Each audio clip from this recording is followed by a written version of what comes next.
Almost everyone loves a mystery, and when it comes to southern Indiana, there is plenty that's hidden. A place that was once home to ancient unknown people that took shelter in timeless caves.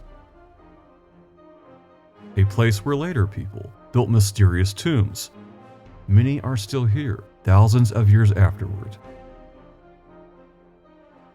The land was later occupied by tribes we know today, such as the Shawnee, Miami, Lenape, Potawatomi, and Piankashaw, to name just a few.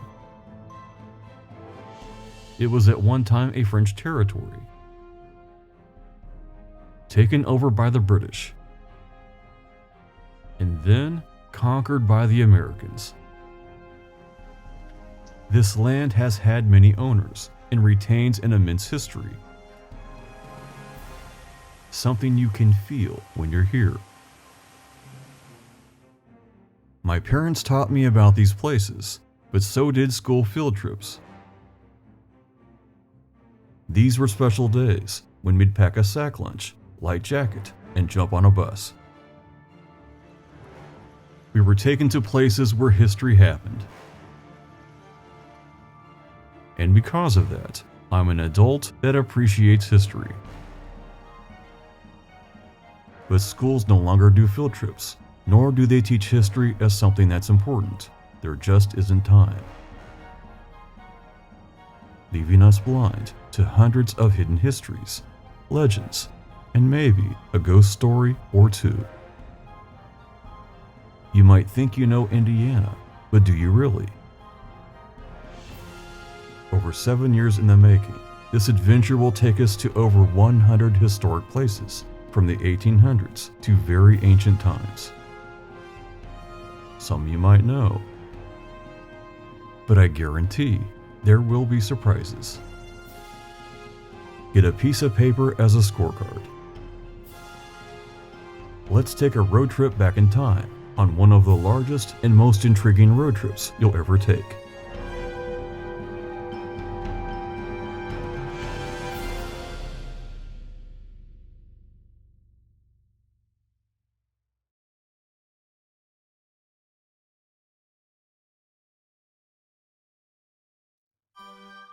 Starting off at Vincennes, we have the oldest European city in Indiana. At one time, this was a French territory called New France, founded in 1732. Before that, French fur traders were here in the late 1600s, setting up a trading post by 1702. Their main interest? Buffalo. In just 2 years, they collected over 13,000 buffalo hides, both by hunting and trading with local tribes.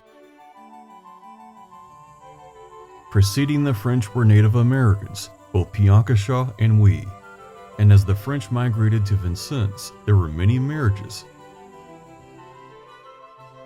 In the cemetery next to the old cathedral are over 4,000 French and Native Americans, though most are no longer marked. One of my distant relatives, Francois Turpin, is buried here. And even before the Piankashaw and Oui tribes were an unknown prehistoric people, they buried their dead in places like Sugarloaf Mound. Without a doubt, Vincennes has a vast history, both seen and unseen. Vincennes was named after a French soldier, François-Marie Bassot, Sieur de Vincennes. He both explored the area and established a fort. This is the oldest Catholic church in Indiana, founded in 1734. The St. Francis Xavier Basilica was built in 1826. Stepping inside, it rivals any old world church.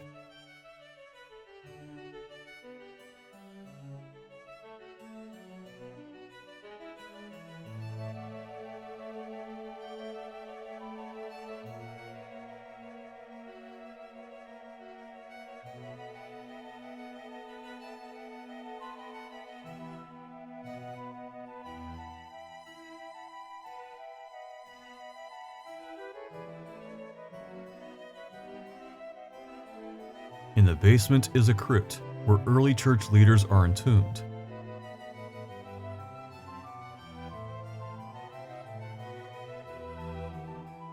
Definitely Indiana Jones vibes.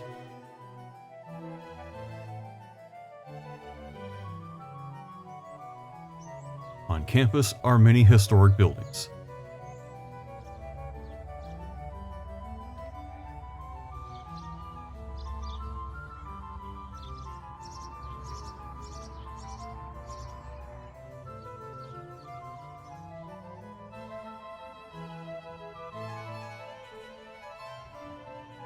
But perhaps the most imposing is the George Rogers Clark Memorial. In 1779, George Rogers Clark marched his army to Vincennes, capturing British Fort Sackville. The memorial was completed in 1933. It sits where the old fort used to be.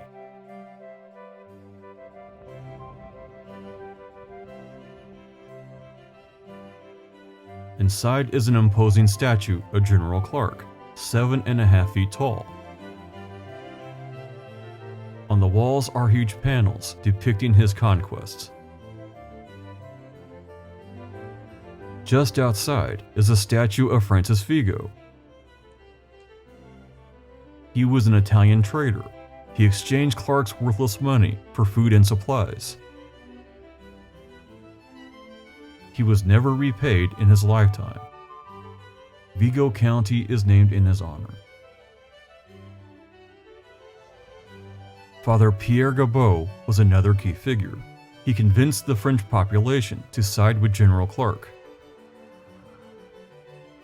A short distance from the church and memorial is a small museum. It has a diorama,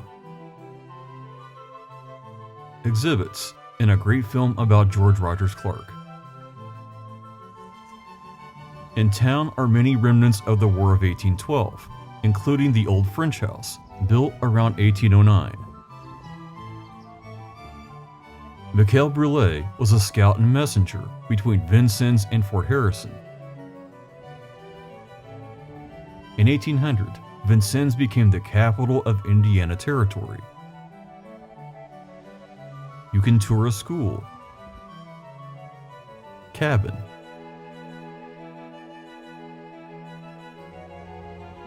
the territorial capital, and the print shop.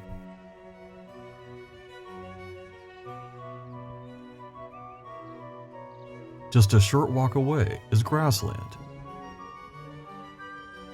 It was the governor's mansion at Indiana Territory, completed in 1804. Built by William Henry Harrison, he wanted a grand showplace to host dignitaries. Not to mention, it gave his position a little more swagger. He hosted Lewis and Clark during their explorations out west. Also visiting was Shawnee Chief Tecumseh and a large band of warriors.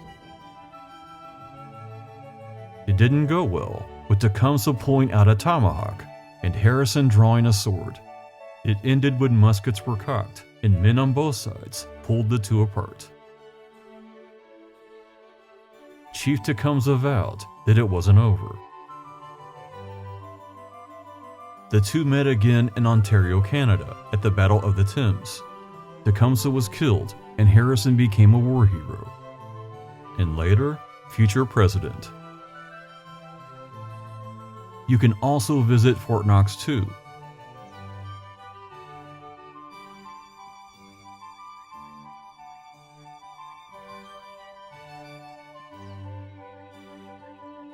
What's left are markers depicting what was once here.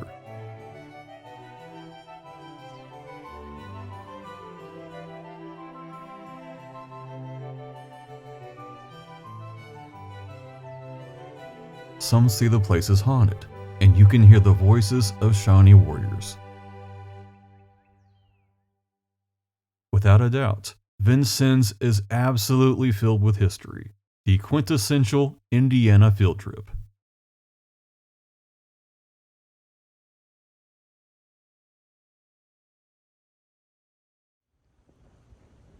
New Harmony is one of my favorite Indiana towns, just to walk around and experience history. It's incredibly quiet, as if sound is muffled. It's also a favorite for school field trips. Guided tours start at the visitor center. Or you can just get a map.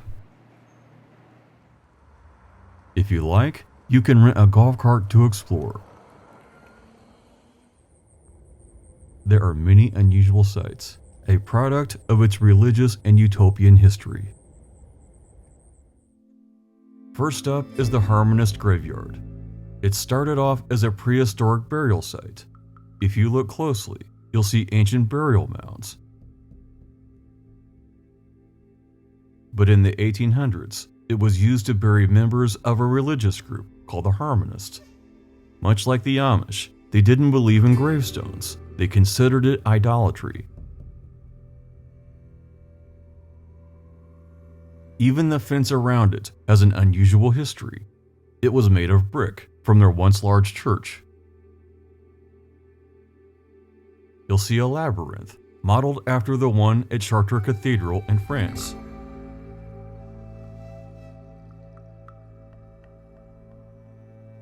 You'll see cabins built by the Harmonists.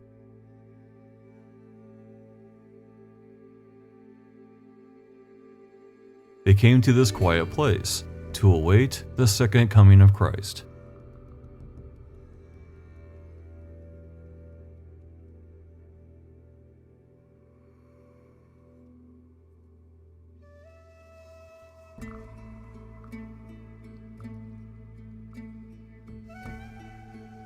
Later on, these white houses were built all over New Harmony. The Harmonists were relatively successful, creating many profitable industries. This was the granary. Later on, it was turned into the largest museum outside the early Smithsonian. In fact, David Dale Owen and his brother Robert established the Smithsonian and were on its board. David was known to send many exotic artifacts to Washington. There's a large Harmonist dormitory. It was later converted to a lab and storage facility by David Owen. Their father, Robert Sr., bought the town from the Harmonists. This is where he lived. Over 200 years later, it's still owned by the Owen family. In the yard is a curious piece of limestone. Purchased in St. Louis, Missouri by one of the Harmonists. They thought it was the footprints of the Archangel Gabriel. Others thought it was petrified footprints of ancient people, while yet others thought it was an outright hoax. The jury is still out. Behind the house was a museum that never was. It was built by David Owen to showcase his incredible artifacts, but he died before that could happen. 14 crates of artifacts were sent to the Smithsonian, but they are unaccounted for today. Conspiracy theorists of the world unite.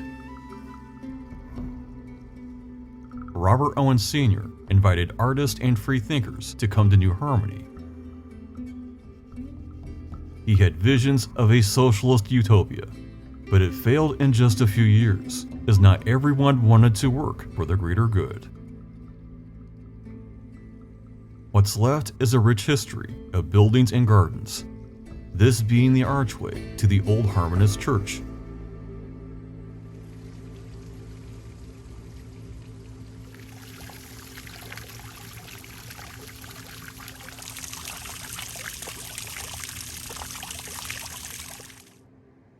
You'll see Thrall's Opera House, a garden labyrinth,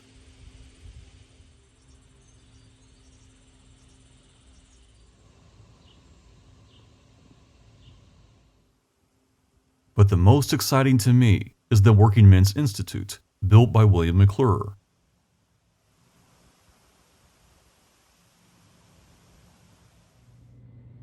It was a place to teach skilled trades.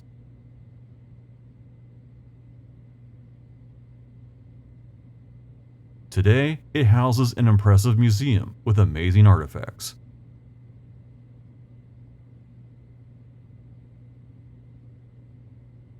It is absolutely like going back in time.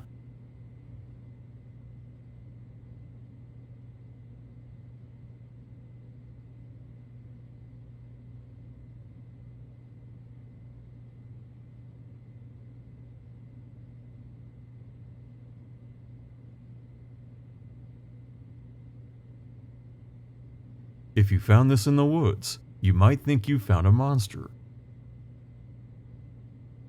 Just the remains of a large turtle.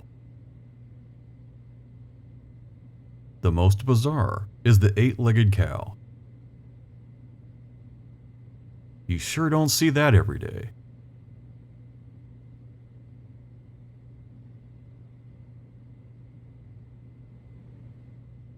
Simply a treasure trove of early geology and paleontology.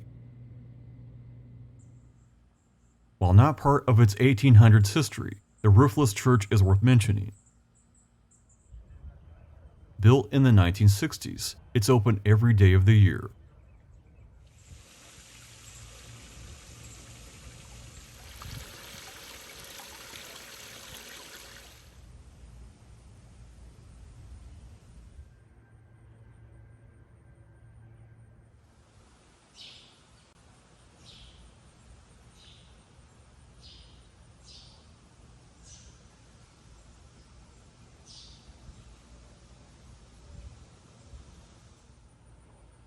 New Harmony is a wonderful stop along Indiana's historic backroads.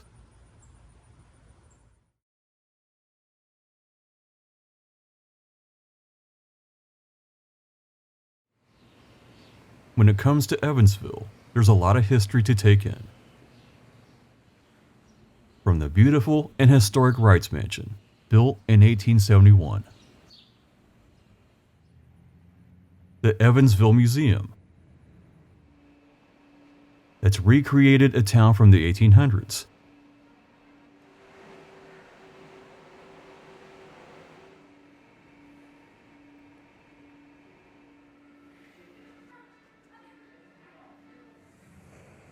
But also a separate museum devoted to transportation. From carriages of the 1800s, steamboats from a bygone era,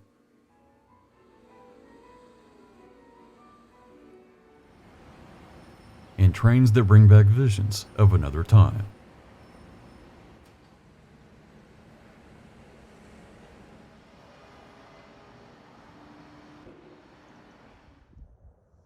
But let's go way back before then, to the Angel Mounds Interpretive Center.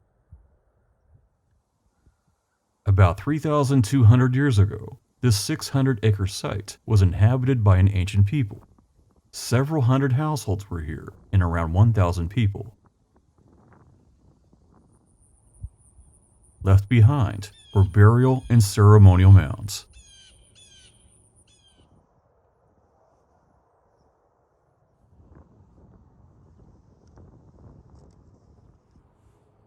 They built city walls up to 14 feet high.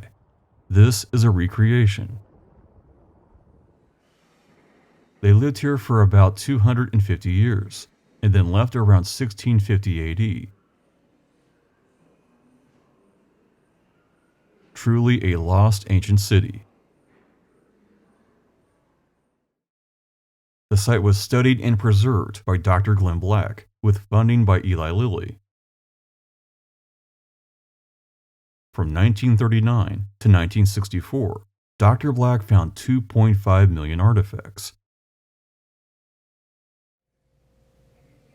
The greatest ancient find in Indiana history. He actually died at Angel Mounds, having devoted his entire adult life to this project. Without Dr. Black and Eli Lilly, Angel Mounds would likely be a housing addition. No one would have a clue about what was once there. When I visited in 2017, the museum had dioramas.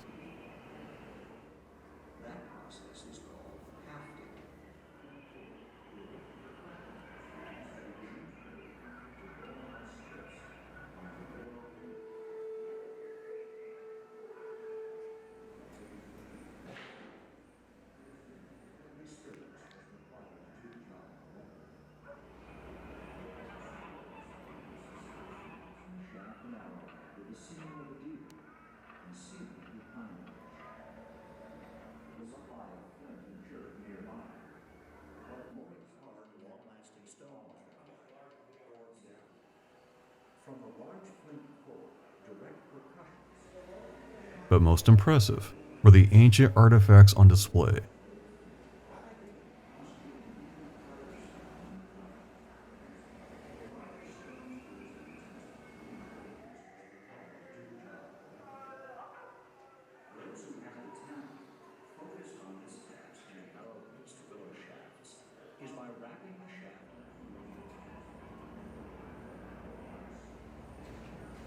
Not only impressive, but resembling nothing I'd ever seen from later Native Americans. If someone said they were made by Aztecs, Inca, or Maya, I'd believe them. When I returned in 2024, things had dramatically changed.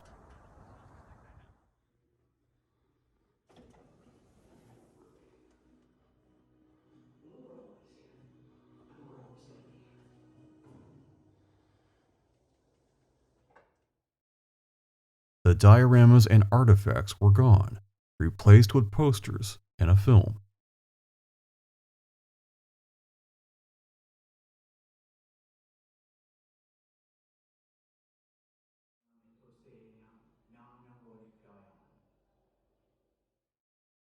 The museum now focuses on modern tribes, such as the Miami and Shawnee.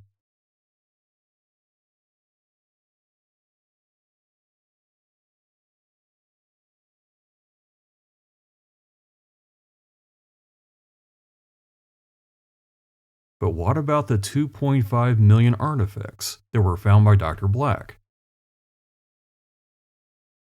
There are 2 garden hose, 2 pieces of plaster, 2 celts, a tool to sharpen tools, and these nearly microscopic fishhooks, gorgeous, and a piece of plaster. I can't help but miss the old museum.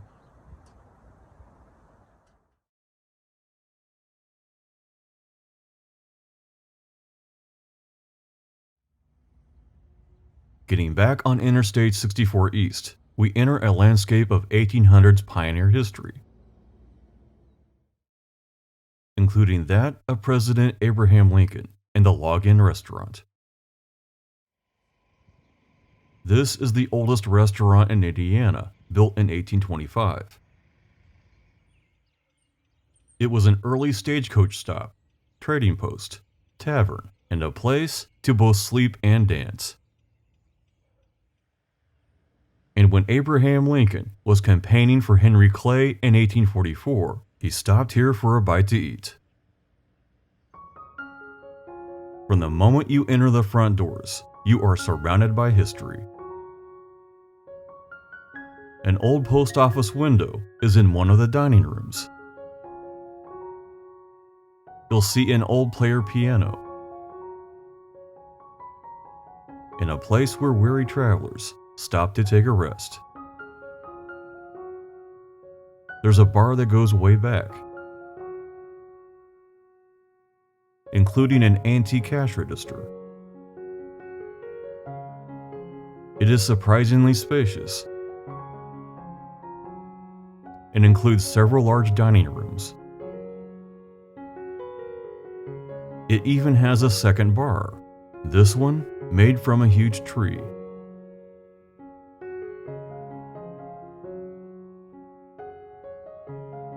There's an old upstairs where people caught a dance or some sleep. But my main interest was the Lincoln dining room. In 1844, this is where Abraham Lincoln ate. The man that saved America, preserved the Union, ended slavery, went from poverty to president. That man was once here. It feels homey and inviting, much like Abraham Lincoln himself. There is Lincoln memorabilia on the walls.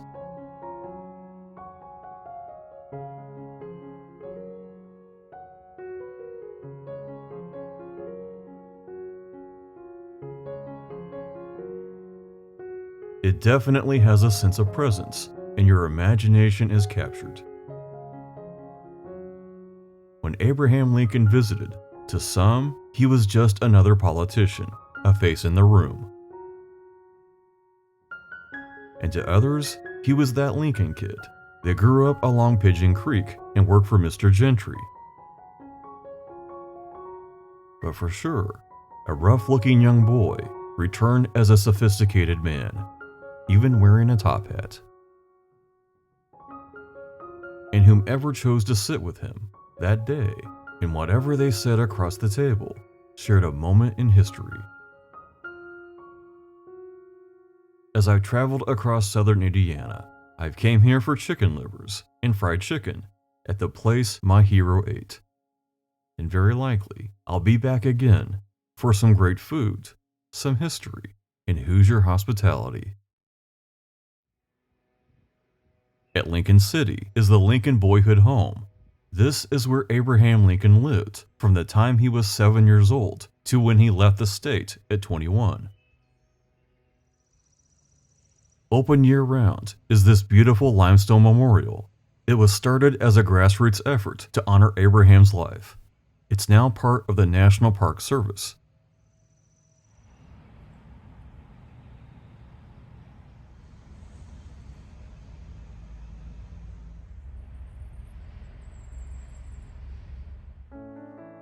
Inside there's a theater that plays a movie about Abraham.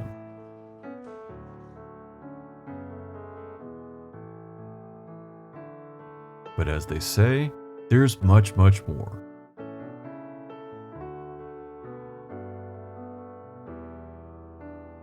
The Western Wing has a church, and many weddings have been held here. A museum describes Abraham Lincoln's life in Indiana. You'll find many artifacts from Abraham's life, including some of his schoolwork.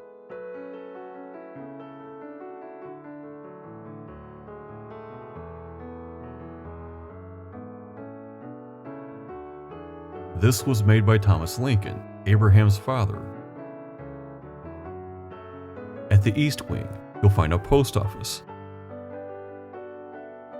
and an artist's conception of Nancy Hanks Lincoln, Abraham's mother.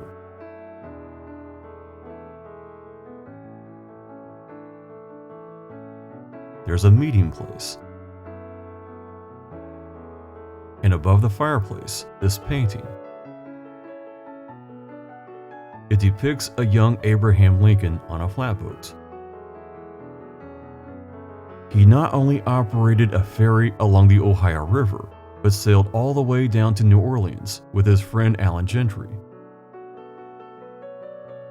He is to date the only president to have a patent, a device he invented for boats. He's also the only president in the National Wrestling Hall of Fame. Apparently, he was a local legend.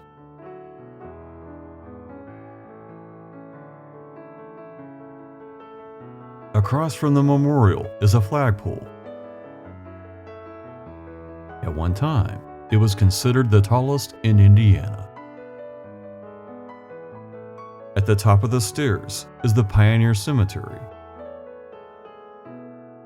This is where Abraham Lincoln's mother is buried.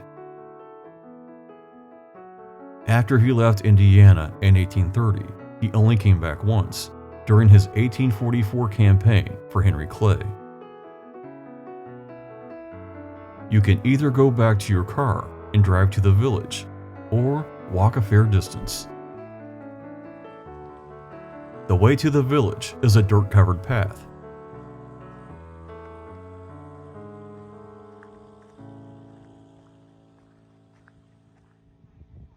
You'll see a cabin foundation preserved in bronze. It was thought that this was the cabin where Abraham Lincoln lived, but now it's more symbolic. In other words, they don't know.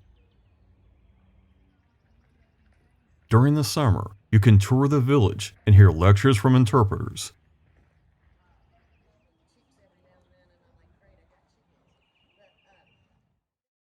There's also the well where the Lincolns got their water.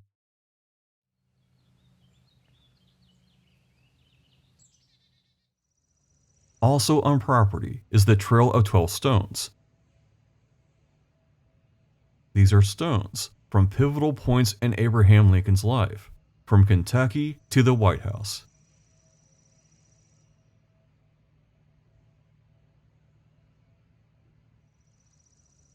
Definitely one of my favorite stops, though I've lost count of how many times I've been there.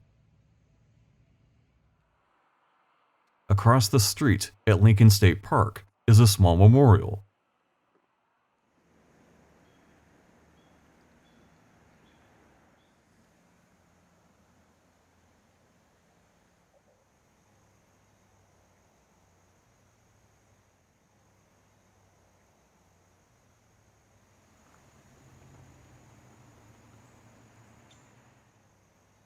A recreation of a church built by Abraham and his father. And in the graveyard beside it, his sister, Sarah Lincoln Grigsby. She was only 20 years old. As Abraham and Sarah were very close, he never got over it. During the summer, there's a play about Abraham Lincoln's life, not far away from where it actually happened. Also of note is the Colonel William Jones home at nearby Gentryville. Abraham Lincoln had worked at a store and considered him a good friend, and therein is a strange tale of irony. The Civil War started because of Abraham Lincoln. Southerners did not like his views. In fact, they seceded right after he was elected. William Jones then joined the Union Army. Colonel Jones was killed in action, July 22, 1864. Because of the guy that helped him unpack boxes. Abraham Lincoln was assassinated just 9 months later. Traveling down 231 to Rockport, we find the Disney World of Lincoln memorabilia. The Lincoln Pioneer Village and Museum. Not only a museum about Lincoln, but an entire village assembled in 1935. It was the brainchild of George Honig, a local boy that admired Abraham Lincoln. Lincoln's poverty to president story was very inspiring.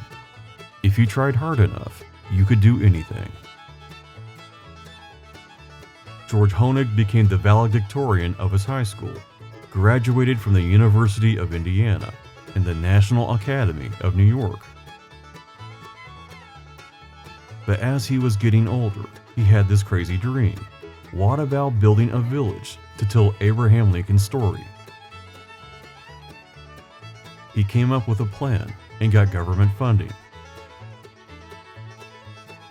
Nothing quite like it had ever been done before.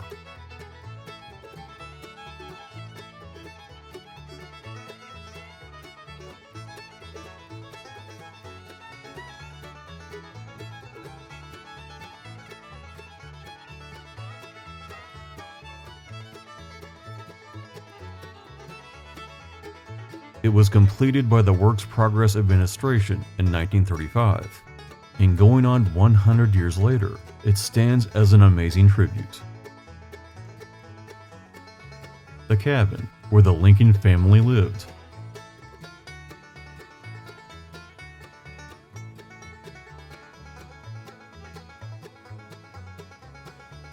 where he went to school,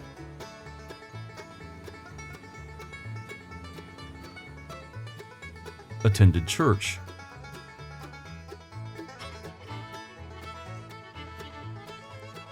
where he worked as a teenager,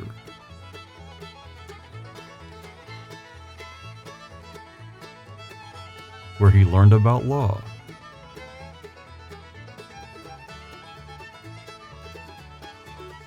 and so many other stories.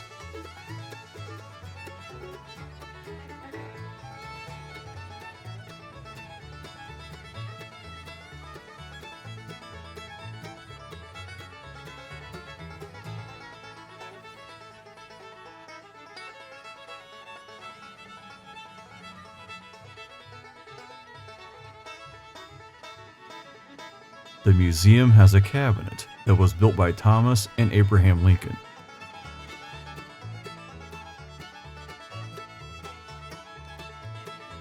And memorabilia for a Hollywood movie filmed here in 1955. The Kentuckian was directed by Burt Lancaster, that also starred in the movie.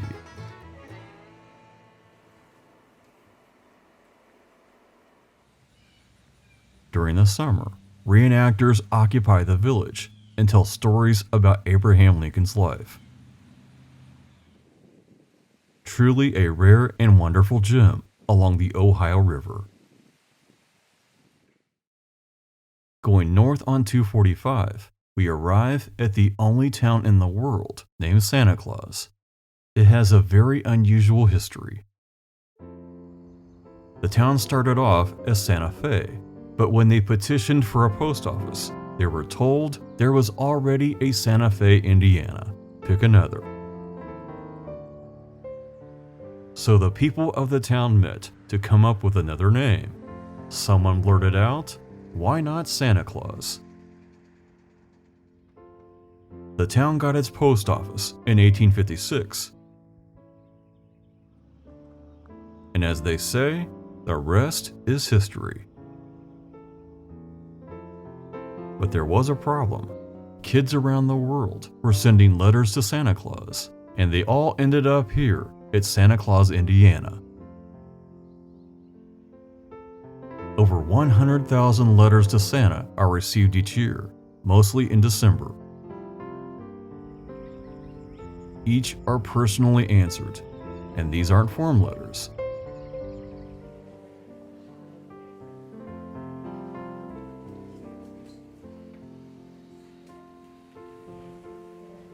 You can come here today and write your own letter to Santa.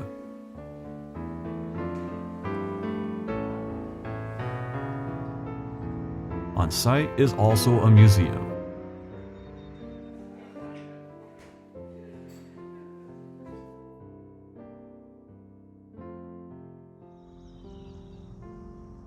There's the historic Santa Claus Church.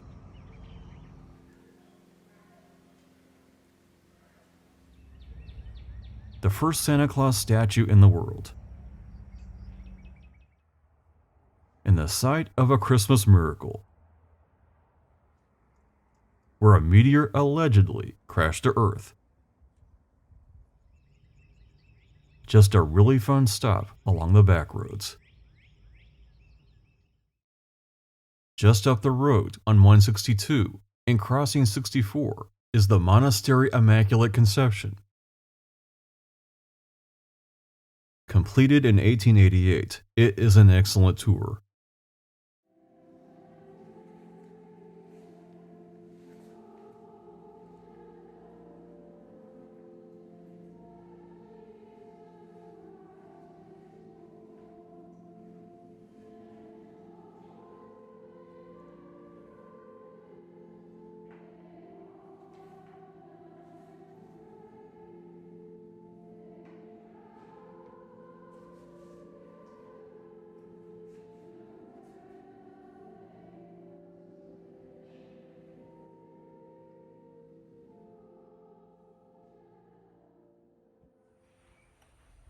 Southeast is St. Meinrad Archabbey, completed in 1899. It has a very old world feel to it. There's a wonderful tour inside and many acres of peace outside. Just north of St. Meinrad is the Monte Cassino Shrine. Completed in 1870, it is absolutely a treasure.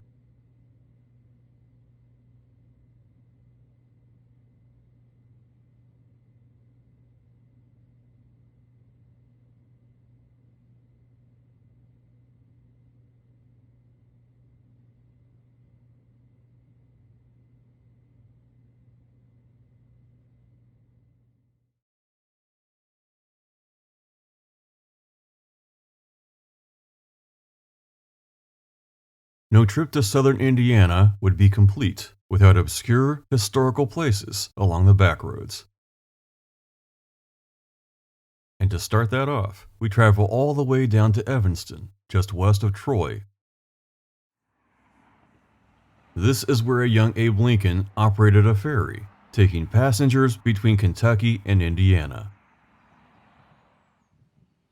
Some worked at McDonald's in high school. The future president ran a boat.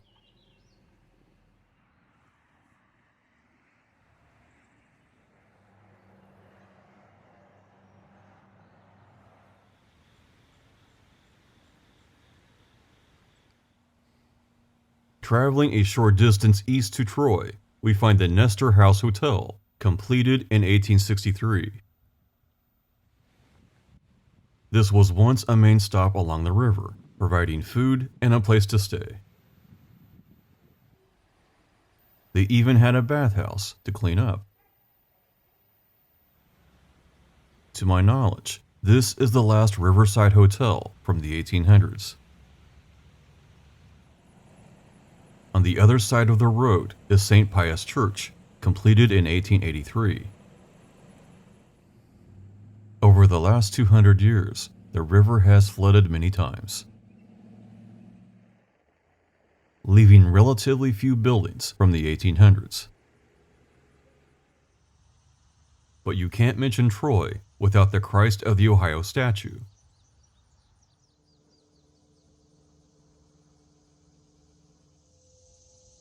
High above the river, it provides an outstanding view.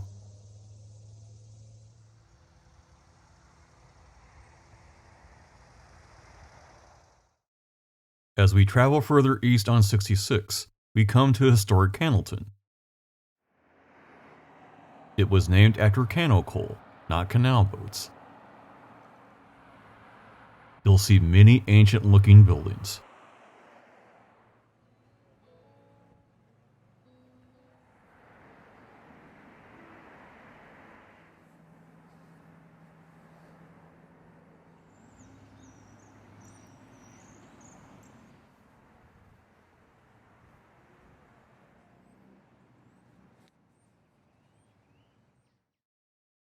But the most spectacular is the old cotton mill, completed in 1849. It's been converted to apartments. It definitely has Harry Potter vibes. Especially if you come back at night. A very good spot to stop and stretch your legs is Eagles Bluff Park. As you won't see restrooms for quite a while, it's a great place to do what you need to do.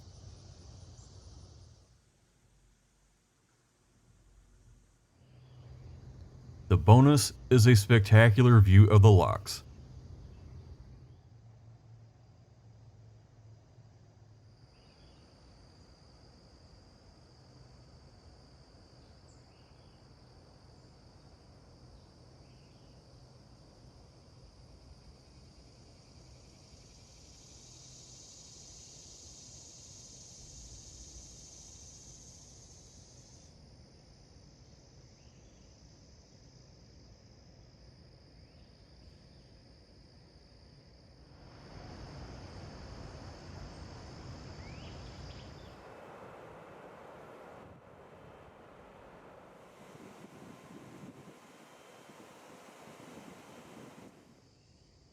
One of my very favorite stops along the Ohio River.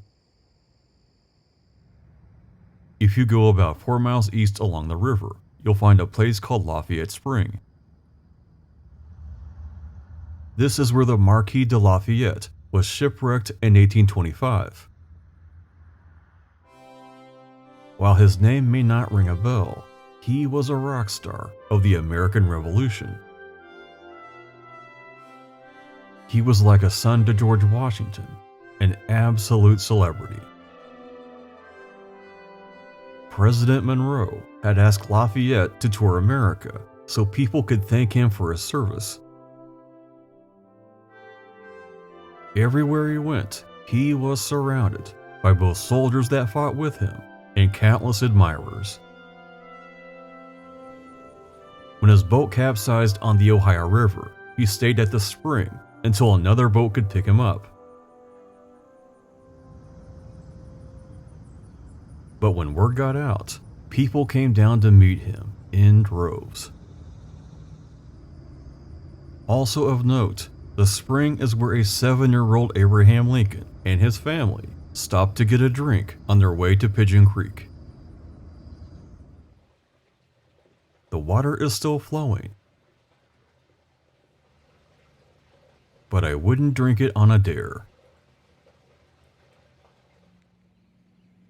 On the very, very obscure side of things is the landing at Tobinsport. In 1816, this is where Abraham Lincoln and family crossed into Indiana. He was just 7 years old at the time.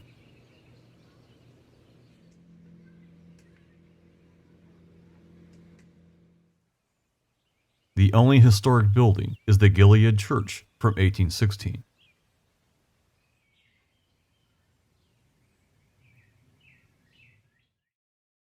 There are 2 ways to get to Rome, Indiana. Neither one is easy.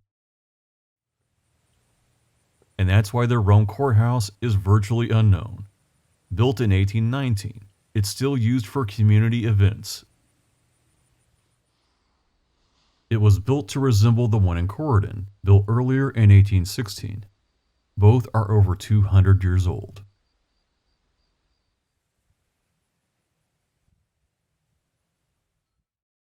Our last stop in Perry County will be at Magnet, so named as driftwood seemed to stick to the shore like a magnet. Before that, it was called Rono, named after a dog in the village that everyone liked. Its 1800s history is a little darker. On August 21st, 1865, a steamboat exploded. It was carrying Union soldiers on their way home to Ohio. Some say it's haunted, but to me, it's a place of peace.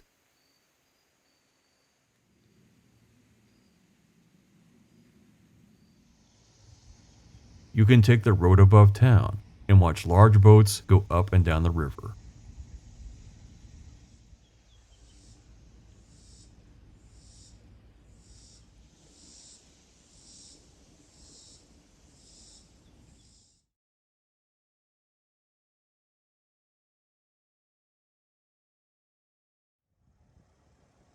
When you leave Perry County, you become a time traveler, literally.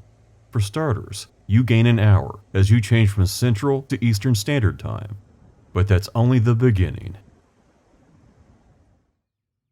At Fredonia are ruins of the Crawford County Courthouse. Built in 1822, it was one of several.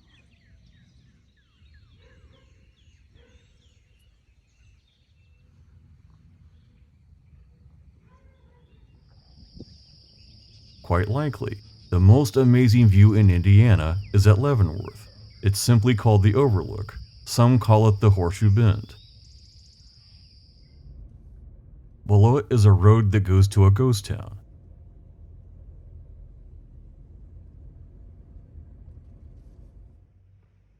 The victim of many floods, there's not much left. But there are a few from the 1800s.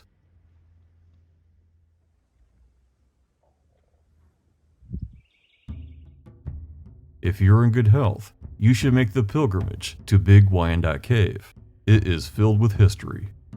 An unknown people mined the cave for chert over 10,000 years ago. To put that in perspective, it was about 2,500 years before the pyramids were built in Egypt. To say the least, there's a lot of history here.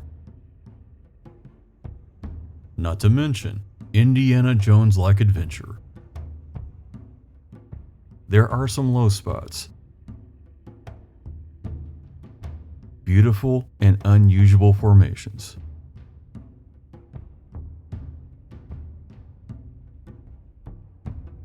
And one of the largest underground mountains in the world. It was here that Wyandotte chert was mined about 8000 BC. It's found nowhere else in the world but this cave. Tools and weapons made of this material have been found as far away as the East Coast. In the 1800s, saltpeter was mined for gunpowder, as well as Epsom salts. William Henry Harrison, Indiana Territory Governor and future president, stored military supplies here. A secret society called the Oddfellows conducted their rituals in this quiet place. The furniture looks like it was put here yesterday, but it's been here for over 100 years. If you're up to a good hike and love history and adventure, do the tour. Inside O'Bannon Wood State Park is a hidden pioneer village.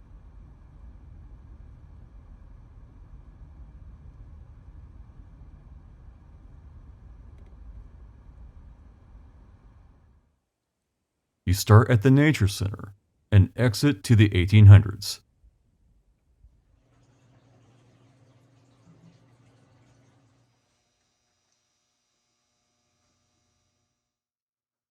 This is a hay press from the 1850s. It compressed hay and made it easy to transport. And speaking of cows, the village is a working farm.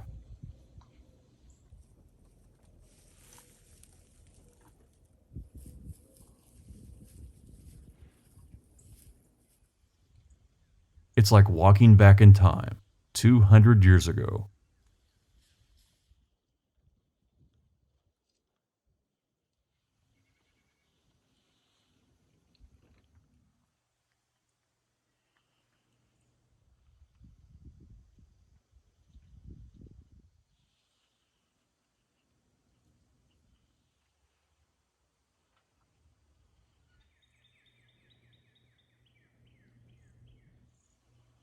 Truly one of southern Indiana's best kept secrets. As we travel to Corydon, we find the very beginning of Indiana. On the edge of town is the Cedar Glade Plantation, built in 1808. You'll find a shrine dedicated to a tree, the Constitution Elm. Yep, it's got a great story. Back in 1816, before air conditioning, it got really hot inside these buildings. And when they were drafting Indiana's Constitution, they came outside to sit underneath the cool branches. Later on, when the tree died, they cut off the branches, put tar on the tree, and built this shrine.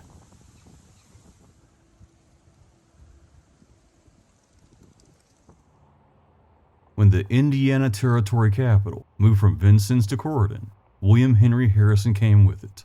He left a beautiful mansion behind for a humble little cabin. It's now a museum. Inside this building on East Walnut, you can catch the Capitol tour, an essential for anyone interested in Indiana history. It includes a tour of Governor Hendrick's headquarters, built in 1817.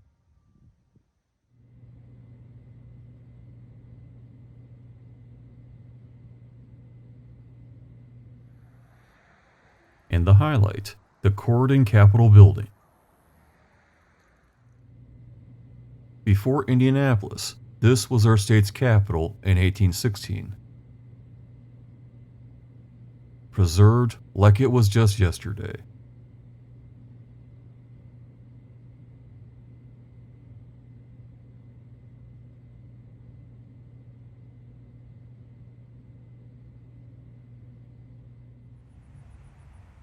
Is surrounded by a beautiful courtyard and gazebo.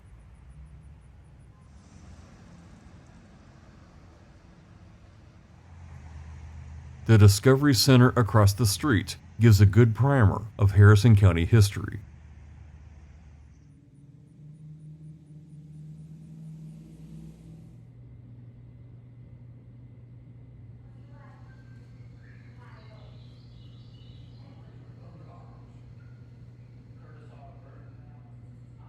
Including a multimedia presentation about Morgan's raid.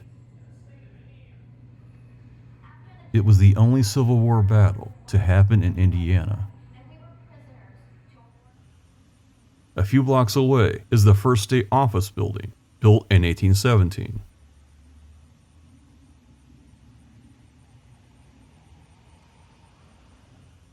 In the basement was the state treasury, sort of like Indiana's Fort Knox. Also in town is the Leora Brown School, completed in 1891. One of the first to educate African American children. And on the way out of town, the historic Kintner House Inn, built in 1873. Corydon is truly a town built on history. Taking Capitol Street south, it curves around to the Battle of Corydon Historic Site. In July of 1863, a Confederate cavalry marched toward Corydon. A brave group of local men set a trap along this road, but they were simply outnumbered. It was about 400 versus 2,400. On site is a cannon, a mooring post and anchor chain from the Alastine steamboat, and a cabin. A memorial to the soldiers that died here.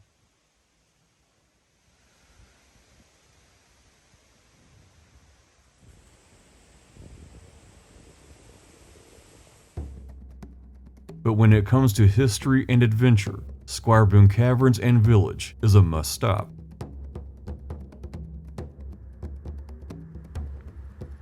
Squire was Daniel Boone's younger brother. When the two were hunting here, they were chased by Shawnee warriors. At the last minute, they found a cave and eluded certain death. Squire later made his home here and called it the Traveler's Rest.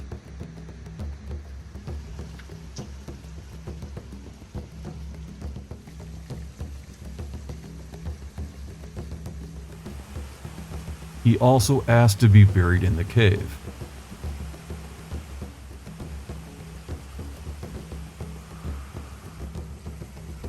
In the summer, the Pioneer Village is alive with demonstrations.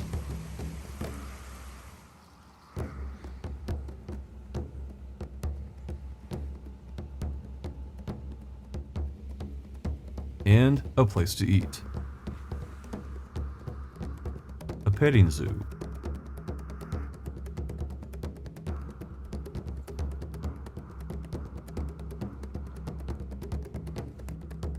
Zip line. A very cool gift shop. In one of the most beautiful caves in Indiana.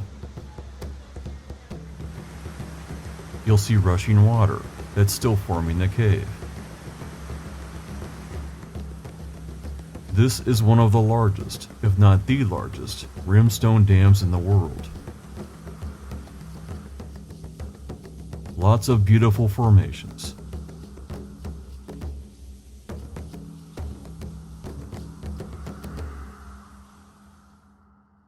And Squire Boone's casket. To my knowledge, the only grave in a cave in America.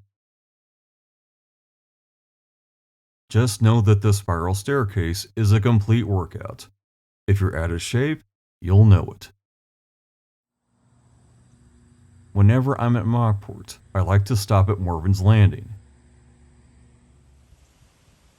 This is where over 2,000 Confederate soldiers invaded Indiana. Today, it's a very peaceful place. In the town of Mockport, there's a mural behind the fire station. It depicts the Alice Dean steamboat that was sank by General Morgan.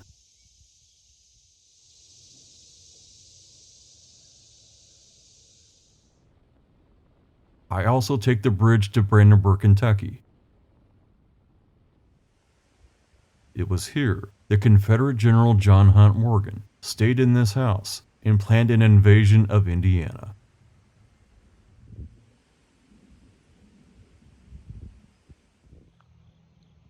Beside the Ohio River is a monument.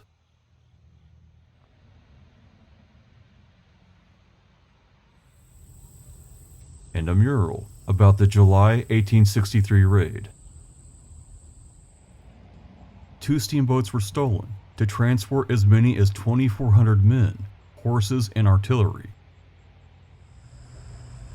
One was let go as the owner had roots in the South.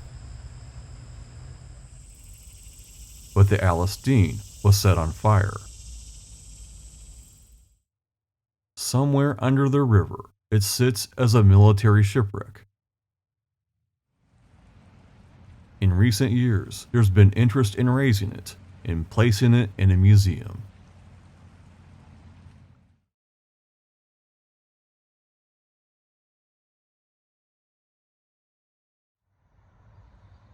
In 1813, New Albany was founded by the Scribner brothers. They were from New York and named it after Albany, New York. Driving around New Albany, you'll find plenty of history.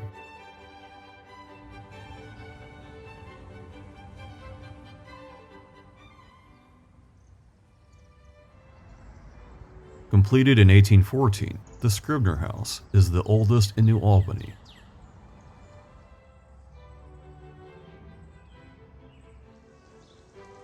Each year, 3rd graders are taken here for a field trip.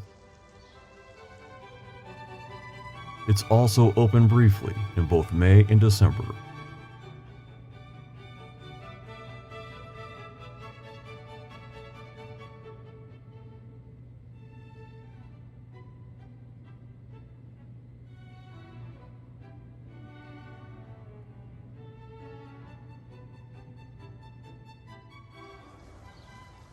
Beside and below it are the Scribner Gardens.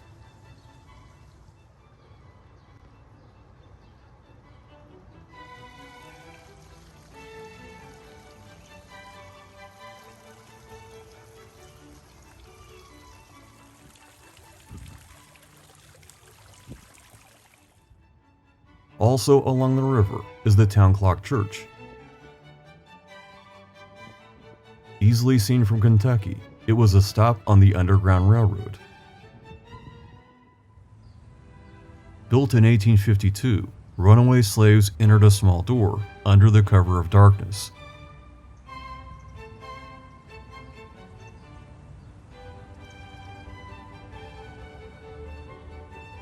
Behind it is a small outdoor museum.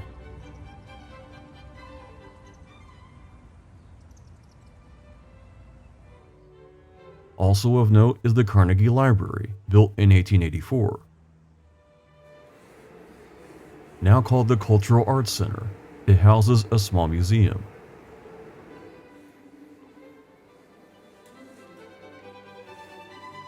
In this gallery is a fascinating painting. It shows New Albany as it was in the 1800s, all without drones, airplanes, or satellites. There's an exhibit about Lucy Higgs and her contributions during the Civil War. She was a runaway slave. Along her journey, she found a Union Army detachment. She helped with cooking, herbal medicine, and even surgeries. After the war, soldiers petitioned for her to get a military pension. She got it. Also related to the Civil War is the National Cemetery. It was established by Abraham Lincoln in 1862.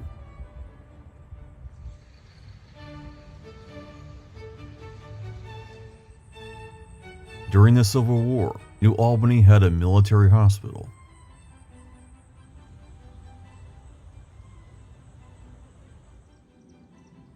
Not everyone made it. It's affiliated with the much larger Arlington National Cemetery in Virginia. New Albany has a history museum in a building typical of the 1800s.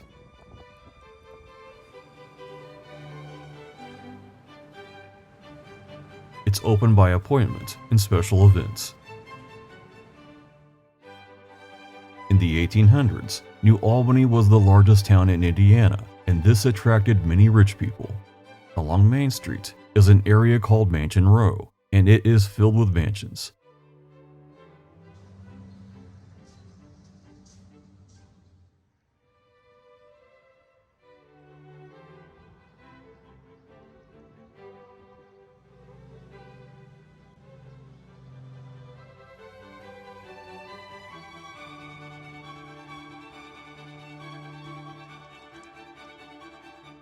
The most famous is the Culbertson Mansion, built in 1867 by William Culbertson.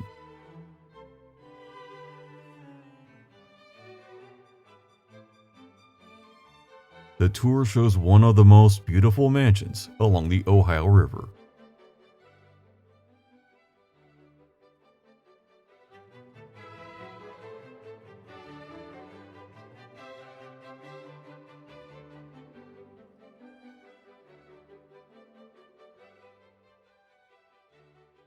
And it's one of the most haunted, having a long history of unexplained events.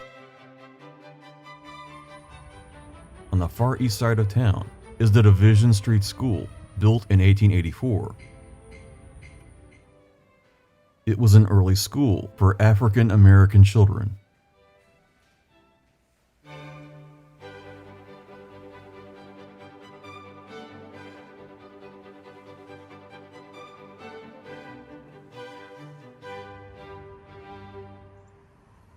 New Albany is easy to explore and has many hidden histories.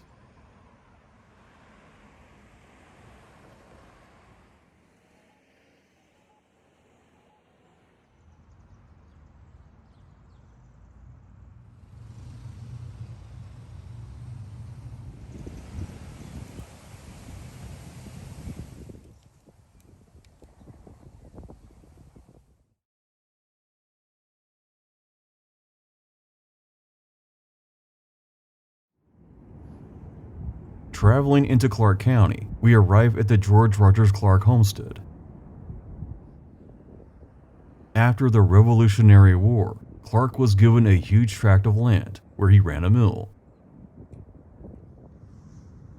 His younger brother William, of the famous Lewis and Clark expedition, met here before traveling west with the Corps of Discovery. In fact, there's a statue of Lewis and Clark at the Falls of the Ohio Interpretive Center.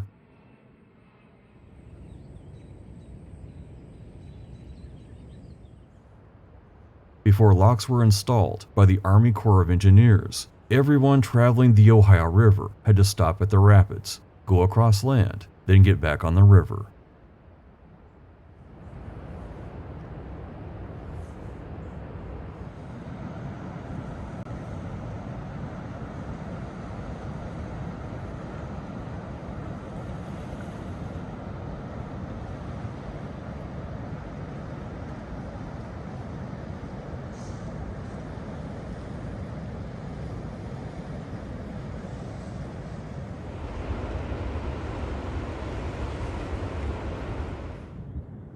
The Interpretive Center tells the story of this area.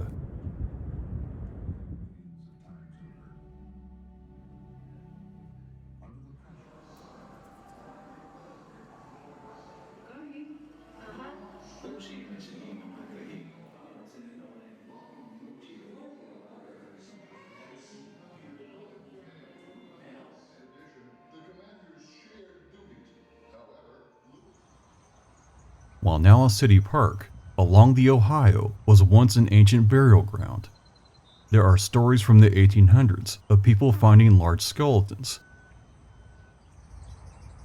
They were buried in stone chambers in a sitting position, but when exposed to air, they disintegrated. There are similar stories across the river where it used to be a large city of mound builders. All of the burial mounds were flattened to build Louisville. Just east of Clarksville is Jeffersonville in Shemp's Confectionery. Opened in 1891, it's a treat for the senses.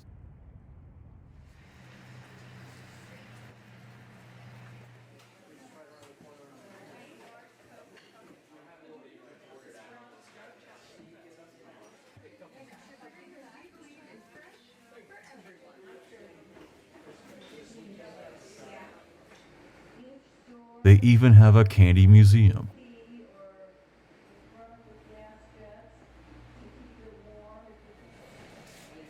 A highlight around Christmas is the making of candy canes.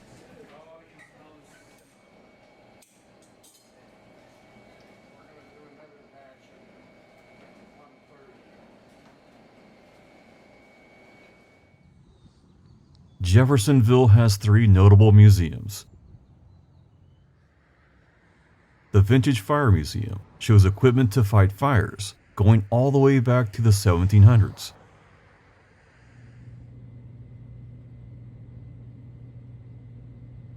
This one goes back to 1756, 20 years before America was America.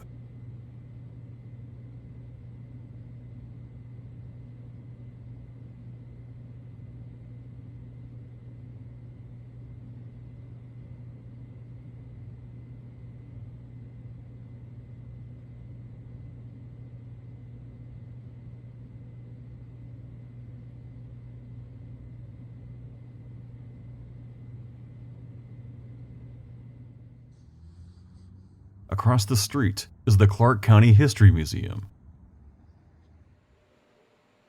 What I love about it most, the people here love history. You can view exhibits at leisure.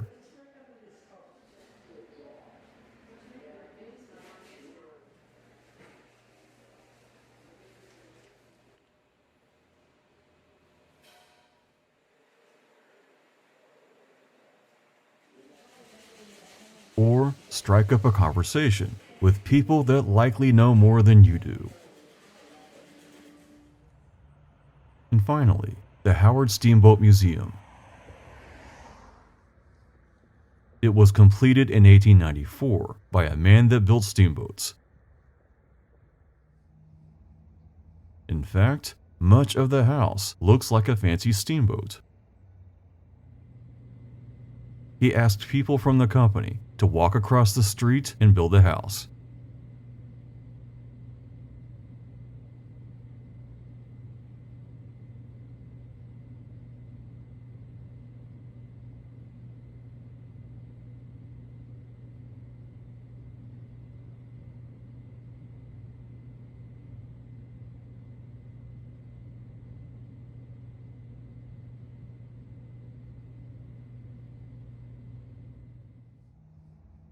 Just an amazing snapshot of the late 1800s.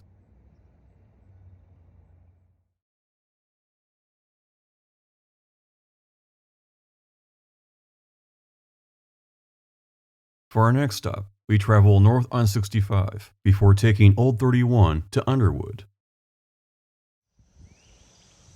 The Pigeon Roost Monument marks a dark episode in Indiana history. The year was 1812, and this area was occupied by white settlers. This was Indiana Territory and disputed by the Shawnee Indians. On September 3, 1812, a Shawnee war party attacked the village. 24 people were killed. 15 of them were children. While pursued by well over 100 members of the militia and Indiana Rangers, the Shawnee war party was never brought to justice. The victims of the massacre were buried in a mass grave. The monument was built in 1929. It stands 44 feet tall. This additional monument was built later.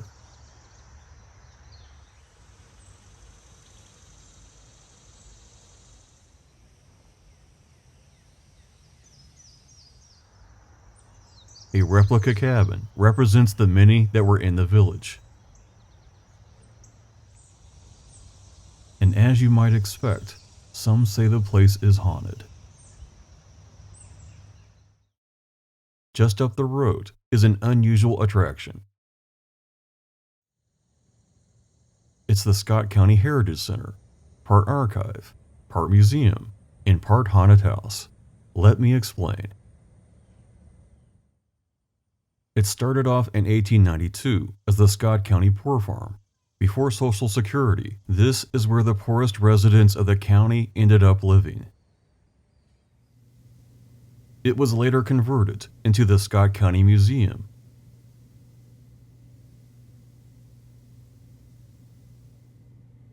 With an archive for research. It has a variety of artifacts. Some go back to the Revolutionary War.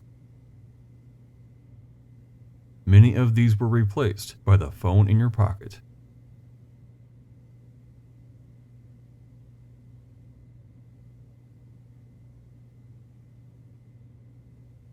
There's a section about the Civil War and Morgan's Raid.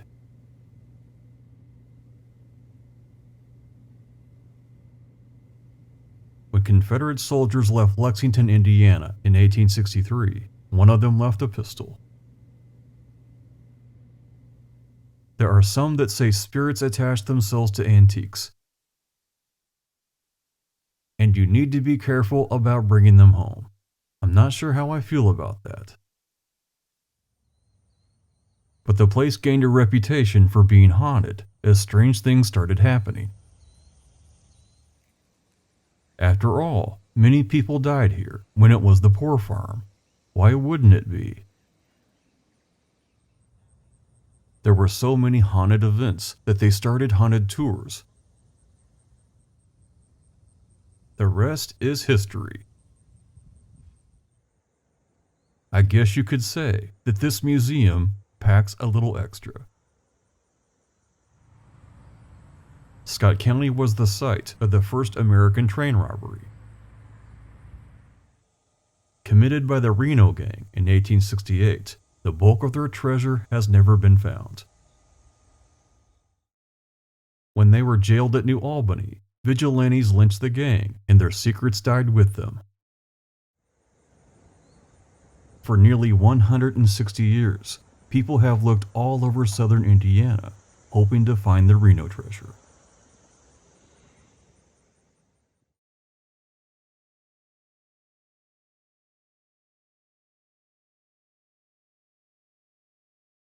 Going east along the back roads, we arrive at Lancaster. This is the Eleutherian College, built in 1854. It was the first college west of the Allegheny Mountains. It was also first to enroll African American students before the Civil War. It was named after the Greek word eleutheros, meaning freedom and equality. Some of the same people that ran the college also ran the Underground Railroad. Their home is just down the road. At Madison is one of the most majestic homes along the Ohio River. This is the J.F.D. Lanier Mansion, built in 1844. Mr. Lanier was a wealthy banker. During the Civil War, he saved Indiana from bankruptcy. He provided a loan to pay Indiana debts, including support for Union troops. The tour is absolutely worth it.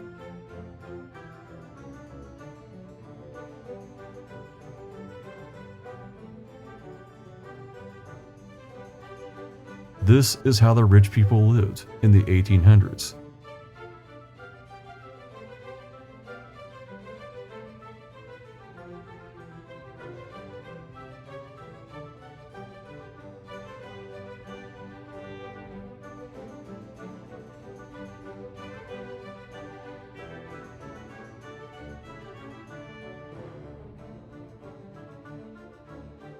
Truly a study in elegance. Across the street is a county history museum.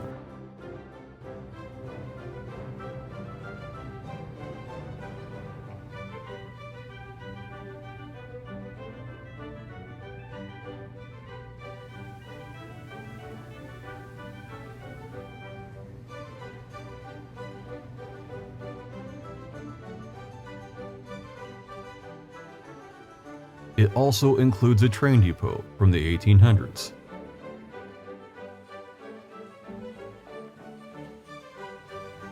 As well as a caboose.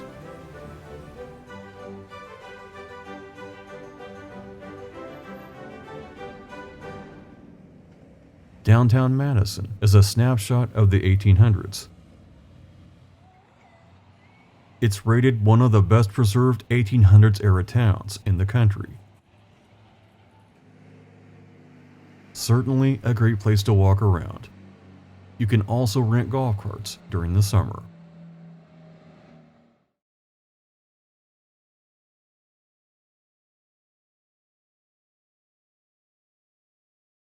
When you read the town's name, it looks like it should be Vive, but it really is Vivi. Just ask the locals. People from Switzerland settled here in 1802. Even today, there's a Swiss influence. The town has many buildings from the 1800s.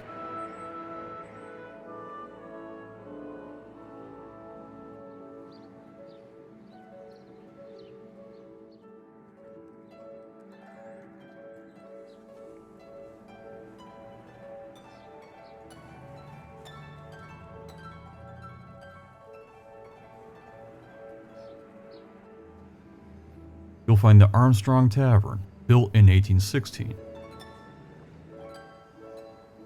It was one of the first Masonic lodges in Indiana, chartered in 1819.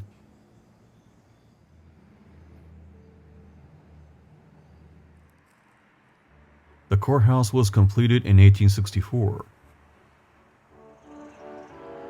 Below it is a dungeon where runaway slaves once hid. On the northeast corner of the courthouse is the old jail. Built in 1854, it was virtually escape-proof.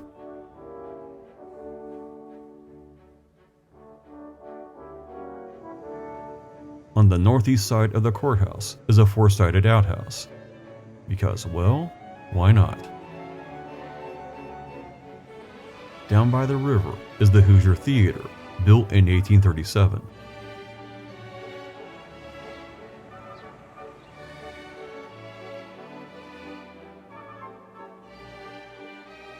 It's the last theater in Indiana with a floating balcony.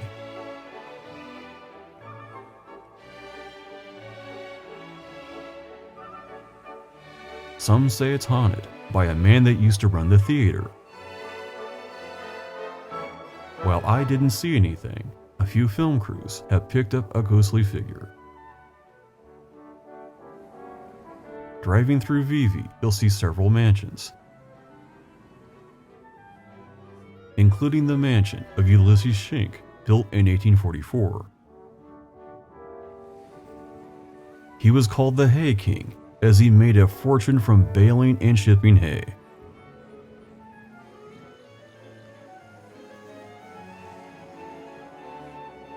His son Benjamin built one of the most incredible mansions in southern Indiana. Built in 1874, it has 35 rooms.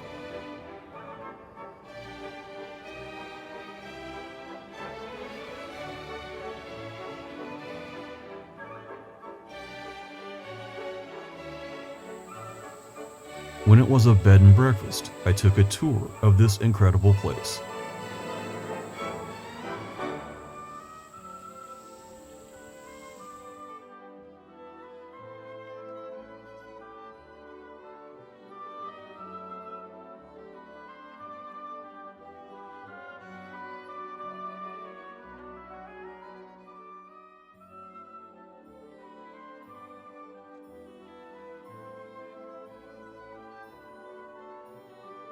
People say it's haunted, but I didn't see anything myself.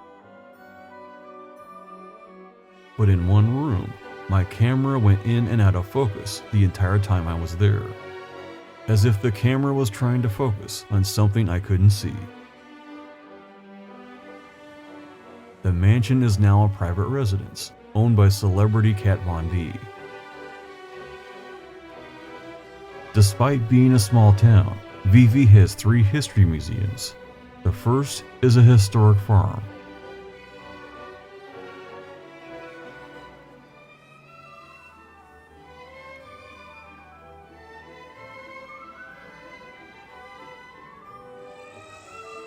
The next is a museum about steamboats.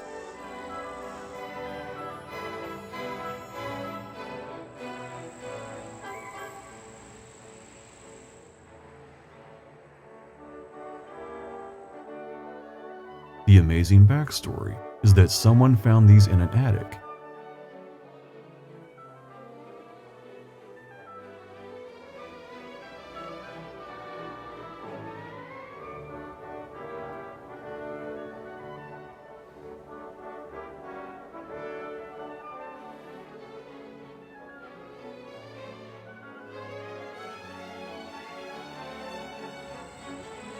And right next door is the County History Museum. It started off as a Presbyterian church built in 1860. Everything from prehistoric artifacts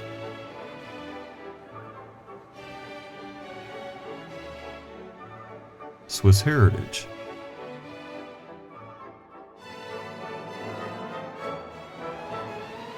the Civil War,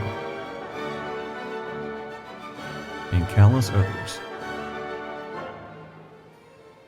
And here's a fun fact: the church was donated to the Historical Society on one condition, that the sanctuary would always be a sanctuary. It's like time is frozen in 1860.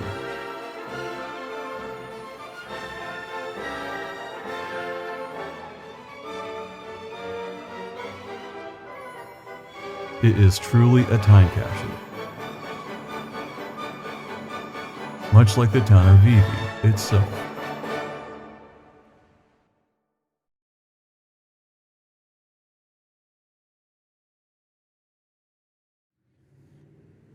Rising Sun is an old riverboat town. The courthouse, built in 1845, is still in use today. It holds the record for the oldest continuously used courthouse in the state of Indiana.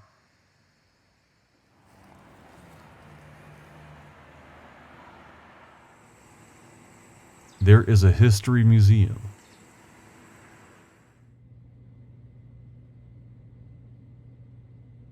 With everything from pioneer life, a two-headed cow, and a real electric chair. They'll even let you sit in it for a picture. This is how you make memories. Moving north along the coastline, we come to Aurora and some unusual history. Inside the Riverside Cemetery is not only an ancient Indian mound,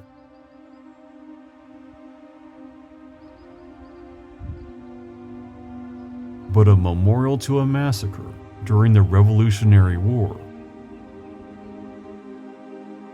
In 1781, under orders of Thomas Jefferson, George Rogers Clark assembled 400 men.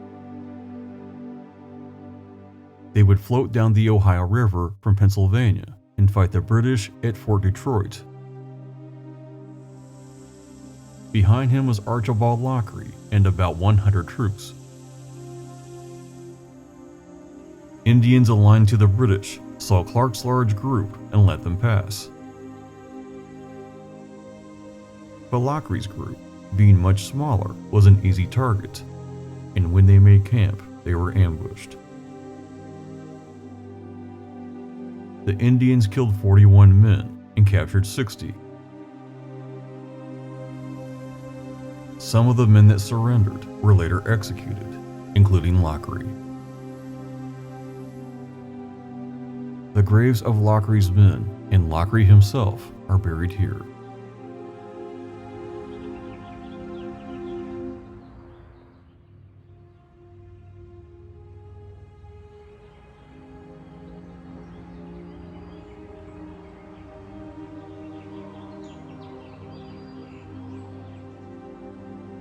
And yes, it might just be haunted. Downtown Aurora is frozen in the 1800s.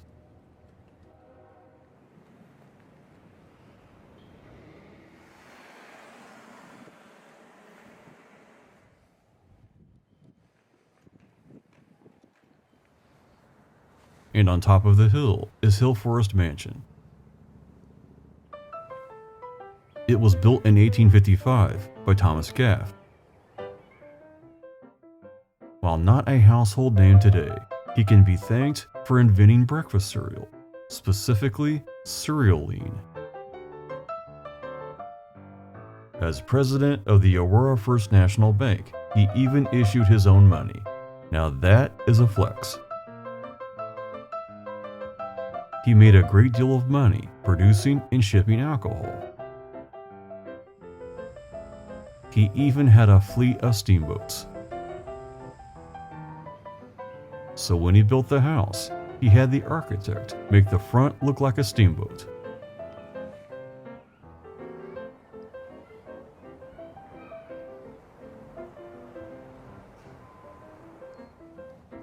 At the top is a small room, like a steamboat's pilot house.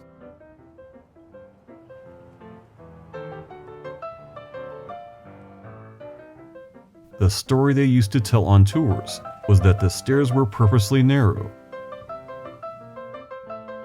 so women of the period with wide dresses couldn't bother the men. Up here playing cards and talking smack, and indulging in a variety of vices. It is certainly a beautiful place.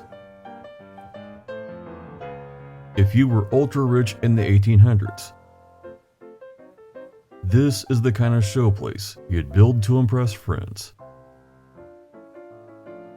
Is it just being artsy, or is it just showing off? The answer is yes. It's a little over the top.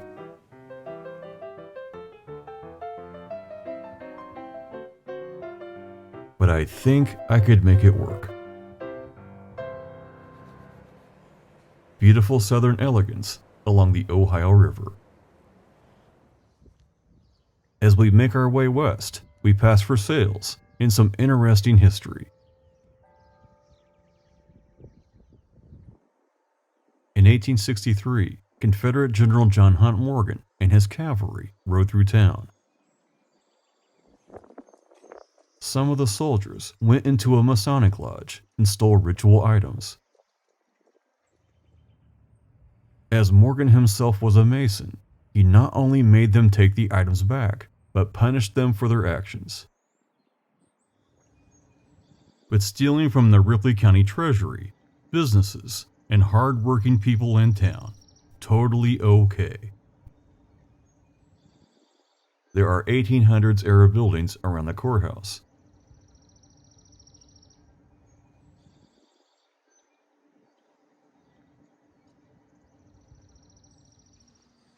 Including the Ripley County Historical Society. It's housed in the former Versailles State Bank. At the front of Versailles State Park is the bushing covered bridge, built in 1885.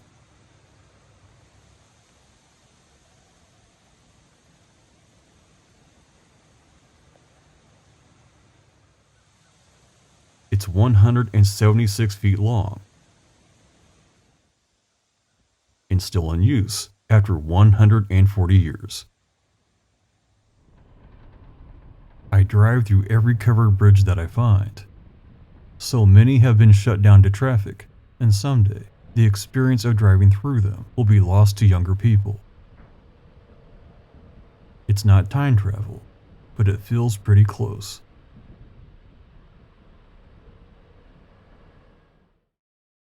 And before we cross the I-65 divide, we find the small town of Vernon.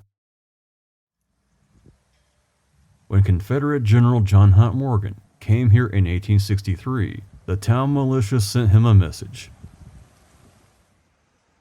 Surrender or else. They were having none of this Confederate nonsense.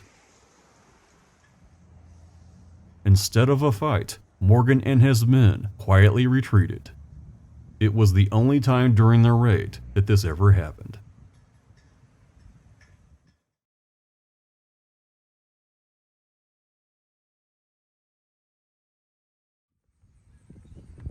Going west of I-65, we head to hidden histories of the backroads. The first stop, Valonia. Around 1810, attacks by hostile Indians were becoming very common. William Henry Harrison ordered construction of a fort, Fort Valonia.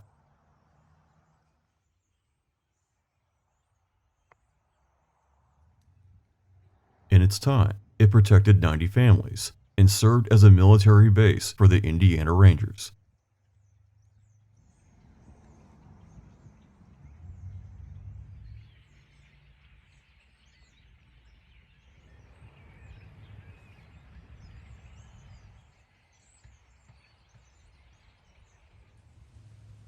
There is also a history museum open on special occasions.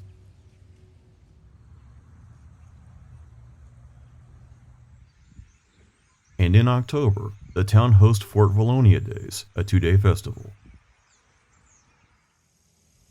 At nearby Medora is the largest historical covered bridge in America. Built in 1875, it's 431 feet long.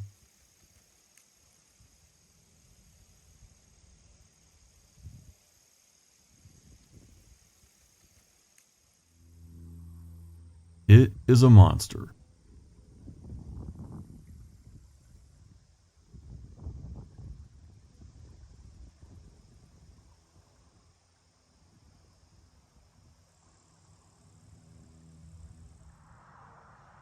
And if you've been on a long road trip, it's a great place to stretch your legs. We next head south to Salem, where 1800s era history is alive and well. That is, if you know where to look. During the Civil War, Salem was attacked by Confederate soldiers.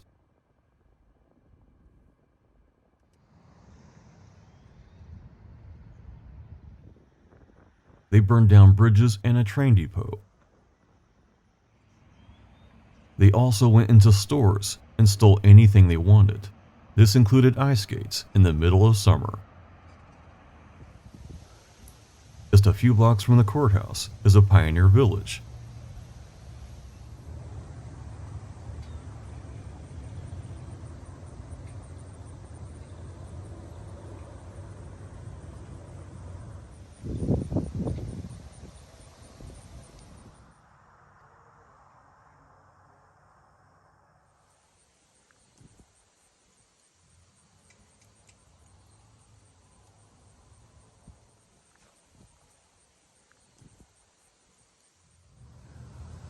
And right next to the village is the birthplace of John Hay. Born here in 1838, he was Abraham Lincoln's private secretary.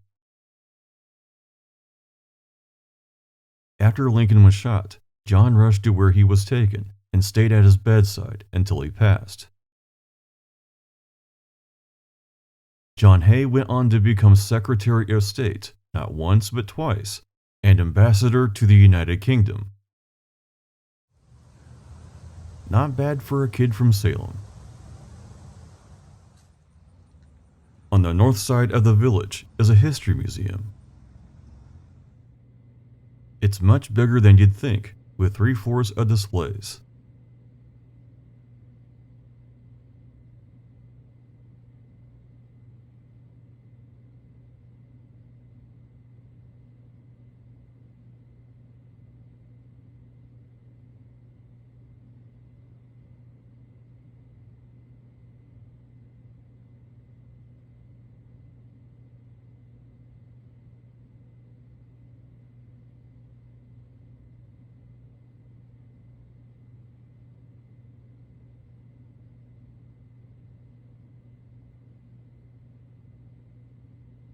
It also has an extensive research library.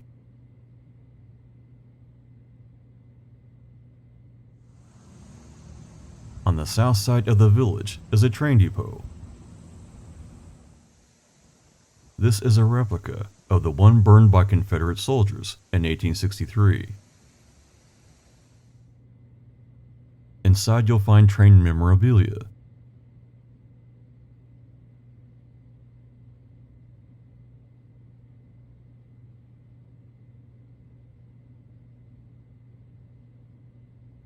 And in the basement, a huge model of Salem.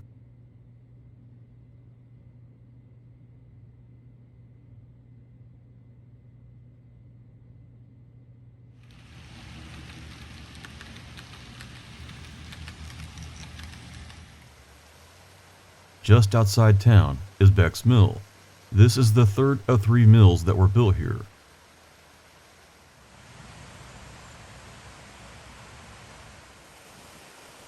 In 1807, George Beck came here from North Carolina.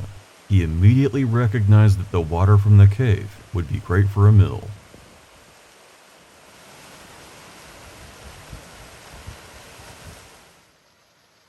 The land behind it is an Indian graveyard with burial mounds.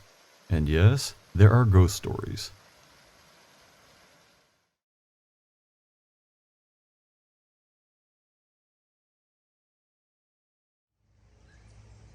But perhaps the most famous pioneer site is the one at Spring Mill State Park.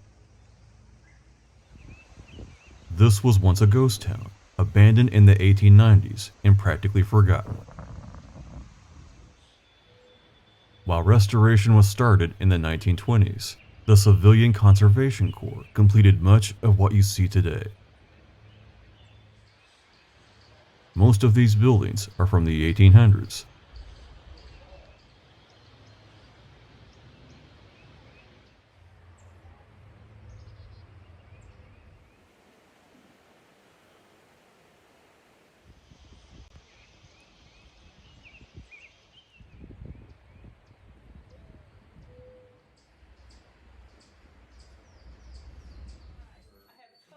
Throughout the year, the village is staffed with reenactors. And during the Christmas season, special nights for carols.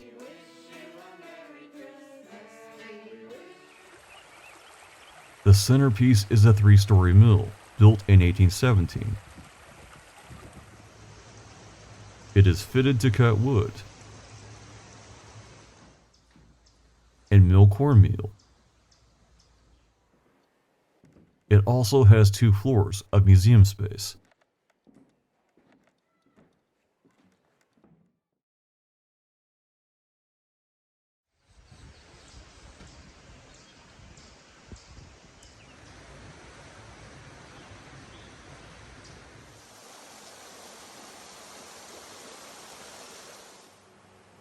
Above the village is Hammer Cave. It provides all the water to run the mill. I can't help but stand here and think about the history of this place. So much has happened here, and yet it's much the same as it was 200 years ago.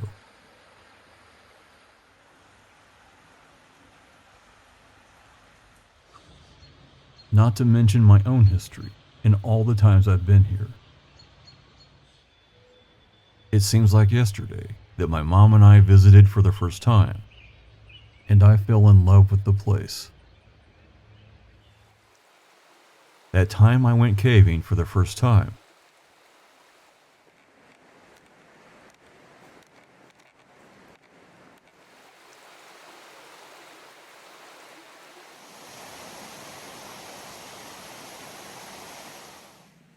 The young girls I brought here on dates, holding hands as we'd walk through the village. I get older every year, but the village doesn't. It stays just the same as it ever was.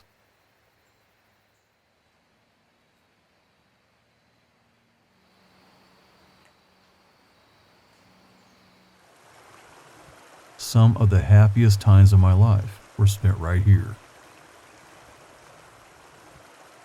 Without reservation, my favorite historical site in Indiana. Driving out to Williams and to the rest of these destinations is a journey of solitude. You won't see many people. There are places largely untouched since the 1800s,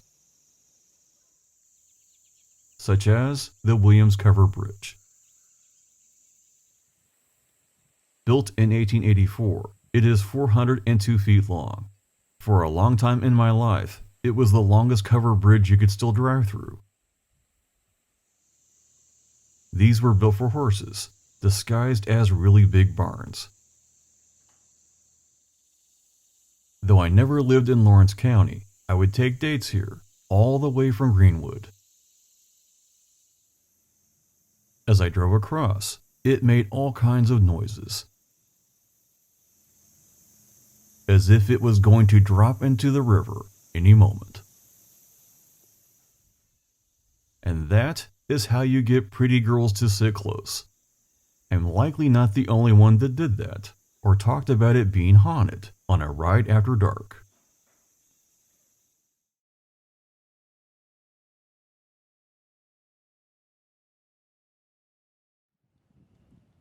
Going southwest, we arrive at Trinity Springs. Now this one is interesting for two reasons. The first is that mineral water bubbles out of the ground.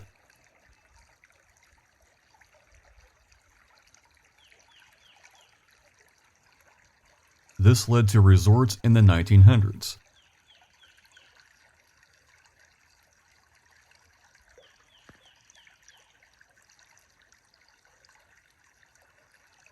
All of them are now gone. But even more intriguing is the rock wall behind the spring. During the Civil War, young men came here to join the Union Army. And while they were here, they and their friends carved their names in the rock. Many of these signatures are over 160 years old.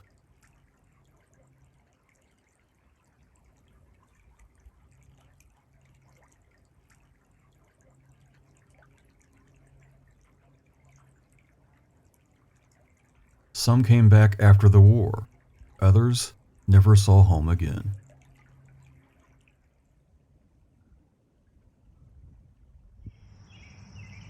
But the most famous thing in Martin County is Jug Rock. Easily seen from the pull-off, it's long been a part of local history.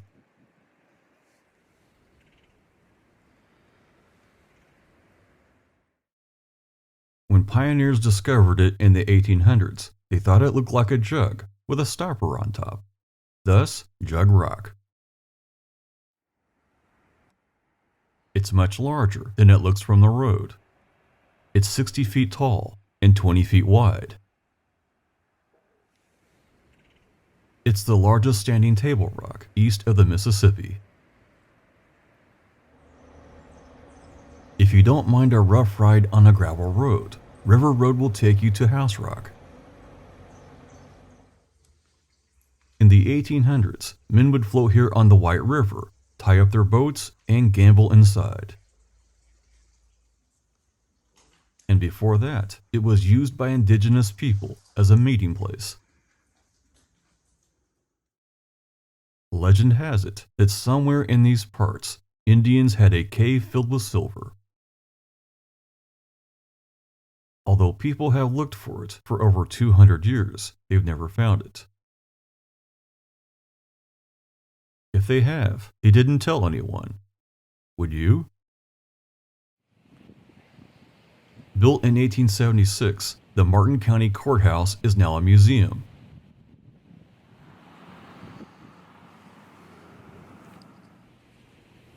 It was here in 1886 that the Archer Gang was hanged by vigilantes. Crossing White River and going south, we arrive at Spout Spring. This was a popular watering hole for both 1800s pioneers and Indians before them. Some people fill jugs from this spring. Much cheaper than Fuji water. The road right beside it will take you to the bluffs of Beaver Bend.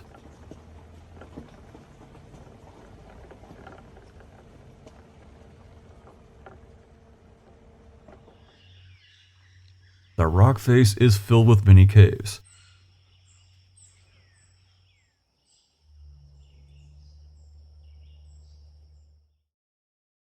Treasure hunters from the 1800s to the present have jumped in all of them. That includes me.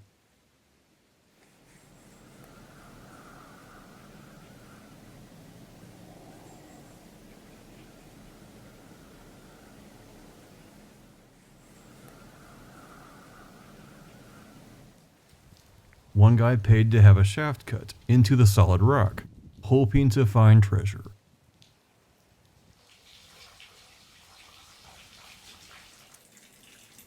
But if anyone found something, they're not talking. Traveling further south, we arrive at Hindostan Falls. Hindostan, Hindustan, however you want to pronounce it. In 1816, people started settling here. The population rose to over 1,200. But if you visit today, you'll notice something odd. There is no town. In fact, there are almost no people anywhere. This was the scene of a terrible tragedy. People of the time even called it a curse.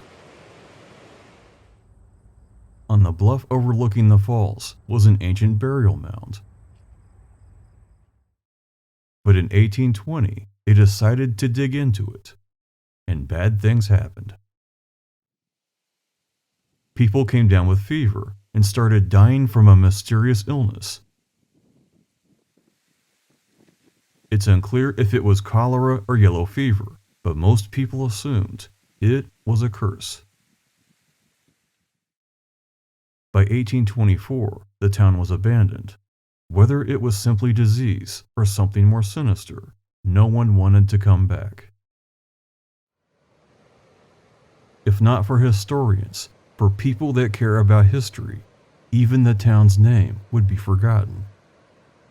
And maybe that's the lesson to walk away with. We need more people to care.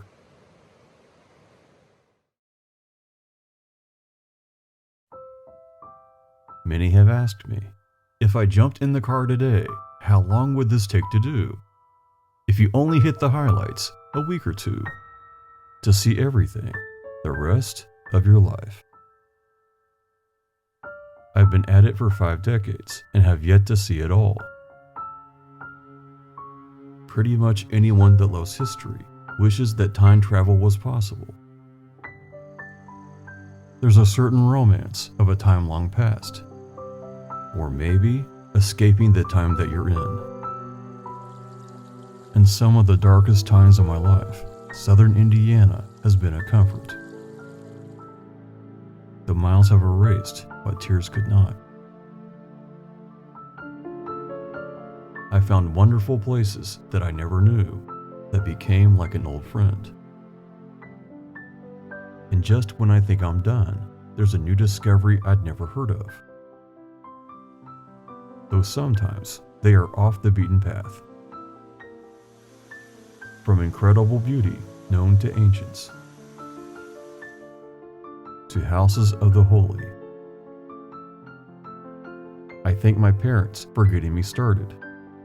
Their love of road trips and history is a gift that's kept me going.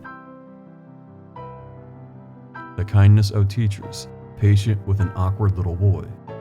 They help me form words into sentences, and sentences into stories.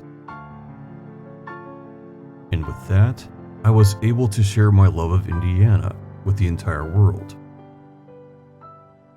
And the kind souls I've met along this journey that showed me new worlds. I know I'll never forget them.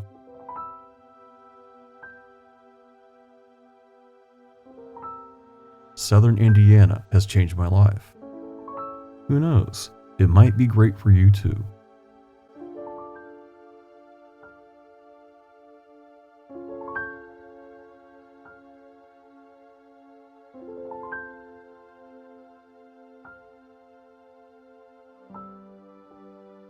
Maybe it's time for a road trip.